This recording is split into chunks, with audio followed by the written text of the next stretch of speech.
Tarrés no solament en els seus companys els hi predicava amb la paraula, sinó amb l'exemple. Jo, en aquest moment, vull recordar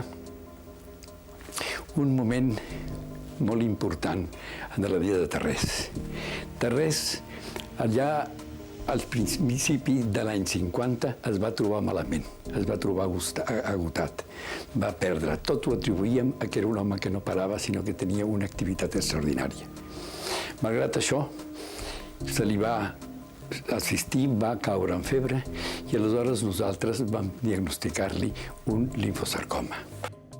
Tarrés va patir un càncer amb terribles sofriments, convençut que Déu en volia treure algun bé, i ho va fer amb molta pau. Feu el que vulgueu de mi, Jesús meu. Feu-me sofrir tant com vulgueu.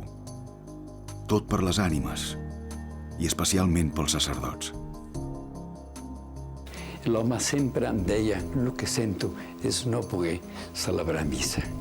I jo voldria recordar, en aquest moment, que jo vaig tenir que dir-li si estàs precisament celebrant una de les teves millors misses, perquè Tarrés tenia la idea de que el llit era el seu altar i ell era la víctima.